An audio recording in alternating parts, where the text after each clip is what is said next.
बिस्मिल्लाहिर्रहमानिर्रहीम। अस्सलाम वालेकुम। 9th क्लास बायोलॉजी चैप्टर 5 में टॉपिक जो है वो है cell cycle. What is cell cycle? Series of events from the time a cell is produced until it completes mitosis and produce a new cell। कि वाक़यात का ऐसा सिलसिला, इवेंट्स कहते हैं वाक़यात का ऐसा सिलसिला जिसमें from the time a cell is produced, ऐसा टाइम जिसमें एक सेल प्रोड्यूस होता है, until it complete माइटोसिस, यहाँ तक कि वो अपनी माइटोसिस को कंप्लीट करता है, एंड प्रोड्यूस न्यू सेल्स, और नए सेल्स पैदा करता है। इसको नाम देते हैं सेल साइकिल का। Series of events from the time a cell is produced until it complete mitosis and produce new cell। वाक़यात का एक ऐसा सिलसिला जिसमें एक सेल पैदा होने से लेकर नए सेल बनाने तक जितनी चेंजेस से गुजरता है, जितनी तब्दीलियों से गुजरता है या जितने इवेंट से गुजरता है, इसको हम नाम देते हैं सेल साइकिल का। सेल साइकिल के दो फेज होते हैं, interphase and mitotic phase. Interphase, two phase of cell cycle. Interphase ये लॉन्ग फेज होता है सेल साइकिल का। माइटोटिक फेज शॉर्ट फेज होता है सेल साइकिल का। सेल साइकिल का 90% जो पार्ट होता है या ड्यूरेशन होता है वो इंटरफेज पर मुश्तमिल होता है, जबकि रिमेनिंग 10% क्या होता है वो माइटोटिक फेज पर मुश्तमिल होता है। माइटोटिक फेज अल्टरनेट होके आता है इंटरफेज से, मतलब इंटरफेज फिर माइटोटिक फेज फिर उसके बाद इंटरफेज होगा, मतलब अल्टरनेट होके आएंगे अदल बदल करके। अब इंटरफेज में क्या होता है कि क्योंकि 90% जो फेज होता है, ड्यूरेशन होता है, वो इंटरफेज पर मुश्तमिल होता है, तो इसमें जो सेल की मेटाबॉलिक एक्टिविटी होती है, सेल की मेटाबॉलिक एक्टिविटी वो हाई हो जाती है। सेल की मेटाबॉलिक एक्टिविटी हाई हो जाती है। सेल डिफरेंट फंक्शंस को परफॉर्म करता है, डिफरेंट फंक्शंस परफॉर्म, कि सेल जो होता है वो डिफरेंट फंक्शंस को परफॉर्म करता है। फिर जो इंटरफेज है वो 3 फेज पर मुश्तमिल होता है। सेल साइकिल के 2 फेज थे, इंटरफेज, माइटोटिक फेज। ठीक है, इंटरफेज लॉन्ग फेज होता है, माइटोटिक फेज शॉर्ट फेज होता है। इंटरफेज सेल साइकिल जो कंप्लीट ड्यूरेशन होता है सेल साइकिल का वो 90% ड्यूरेशन इंटरफेज पर मुश्तमिल होता है। इसमें सेल अपनी मेटाबॉलिक एक्टिविटी को हाई कर लेते हैं, डिफरेंट फंक्शंस परफॉर्म करते हैं। फिर इंटरफेज के 3 फेज होते हैं, G1 phase, S phase and G2 phase,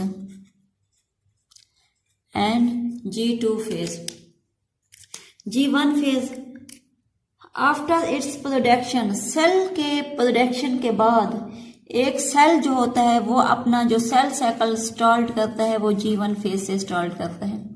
एक सेल अपना सेल साइकिल G1 फेज से स्टार्ट करता है। इसके दौरान जो चेंजेस आ रही हैं कि जो सप्लाई ऑफ प्रोटीन होती है वो इंक्रीज हो जाती है, सप्लाई ऑफ प्रोटीन इंक्रीज हो जाती है। सेल अपने ऑर्गेनाइल्स की तादाद को इंक्रीज कर लेते हैं।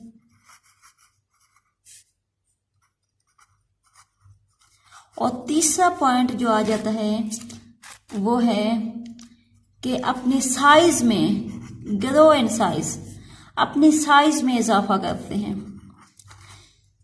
इंटरफेज 3 फेज पर मुश्तमिल होता है, G1 phase, S phase and G2 phase. G1 phase में आफ्टर इट्स प्रोडक्शन के बाद जो सेल होता है वो अपना सेल साइकिल स्टार्ट करता है G1 फेज से। अब G1 फेज में कौन सी चेंजेस आ रही हैं? G1 फेज में पहले जो चेंजेस आ रही है कि सेल जो प्रोटीन की सप्लाई होती है वो सेल इंक्रीज कर लेता है, प्रोटीन को सप्लाई करना इंक्रीज कर लेता है, अपने ऑर्गेनाइल्स की तादाद में इजाफा करता है। तीसरा पॉइंट, ग्रो इन साइज, अपने साइज में भी इजाफा करता है। चौथा पॉइंट कि वो ऐसे एंजाइम्स बनाते हैं, वो एंजाइम्स जो क्रोमोसोम्स को डुप्लीकेट करते हैं, जो क्रोमोसोम्स को डुप्लीकेट करते हैं। अब ये एंजाइम्स कब काम करेंगे? ये एंजाइम्स काम करेंगे एस फेज में। ठीक है, एंजाइम्स तो बन गए हैं, ये एंजाइम्स एस फेज में आगे क्रोमोसोम्स को डुप्लीकेट करेंगे। तो हम एस फेज देख लेते हैं कि यहाँ पे जो सेल्स होते हैं वो अपने क्रोमोसोम्स को डुप्लीकेट कर लेते हैं, क्रोमोसोम्स को डुप्लीकेट कर लेते हैं। जिस तरह ये एक क्रोमोसोम है, अब ये क्रोमोसोम अपने डीएनए को क्या कर देगा? डुप्लीकेट कर देगा, जिसके पास ये आ जाएंगे सिस्टर क्रोमैटिड्स, सिस्टर क्रोमैटिड्स। ऐसे फेज में सेल क्या करते हैं? अपने क्रोमोसोम्स को डुप्लीकेट कर लेते हैं, जिसके नतीजे में each chromosomes consist of 2 chromatids. Her chromosome क्या कर लेते हैं? 2 क्रोमैटिड्स बना देते हैं। नेक्स्ट हमारे पास आ जाता है G2 फेज। अब G2 फेज में सेल क्या करते हैं? ऐसी प्रोटीन बनाते हैं।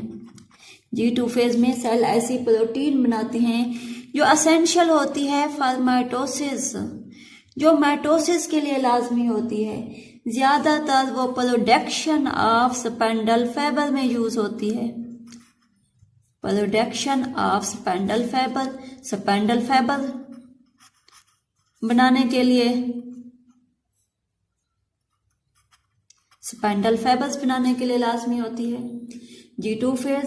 G2 फेज में सेल प्रोटीन प्रिपेयर करते हैं, वो प्रोटीन माइटोसिस के लिए लाजमी होती है।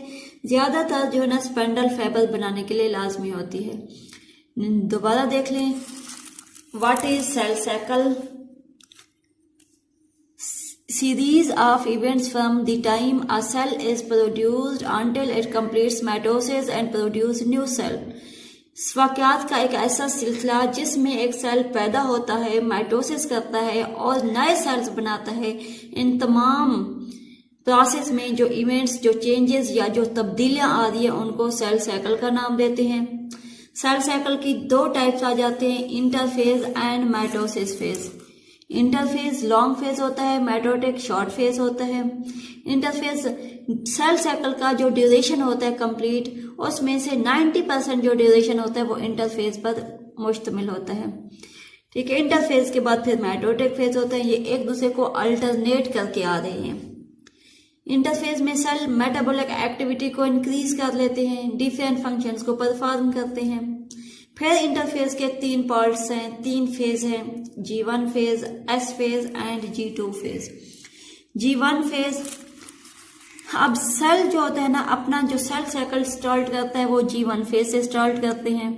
इसमें सप्लाई ऑफ प्रोटीन इंक्रीज कर देते हैं, सेल ऑर्गेनेल्स की तादाद को इंक्रीज कर देते हैं, अपनी साइज में इजाफा करते हैं। ऐसे एंजाइम्स बनाते हैं जो क्रोमोसोम्स को डुप्लीकेट कर देते हैं। कहाँ पे क्रोमोसोम्स को डुप्लीकेट कर देते हैं? एस फेज में। अब देख लेते हैं एस फेज। एस फेज में पहले कह दिया है कि इसमें क्रोमोसोम्स डुप्लीकेट हो जाते हैं। जब क्रोमोसोम्स डुप्लीकेट हो जाएंगे तो हर chromosomes consist of 2 sister chromatids के 2 सिस्टर क्रोमैटिड्स पर मुश्तमिल होंगे। G2 फेज में सेल ऐसी प्रोटीन बनाते हैं जो माइटोसिस के लिए लाजमी होती है। माइटोसिस में मतलब जो स्पेंडल फाइबर को बनाने के लिए लाजमी होती है। ये हमारा था G2 फेज के सेल का जो इंटरफेज है वो कंप्लीट हो गया है। इंटरफेज कंप्लीट होने के बाद सेल जो इंटर होगा वो माइटोटिक फेज में होगा। माइटोटिक फेज में क्या होगा? माइटोटिक फेज में इसको हम डवियन फेज भी कहते हैं। Mitotic phase also called division phase,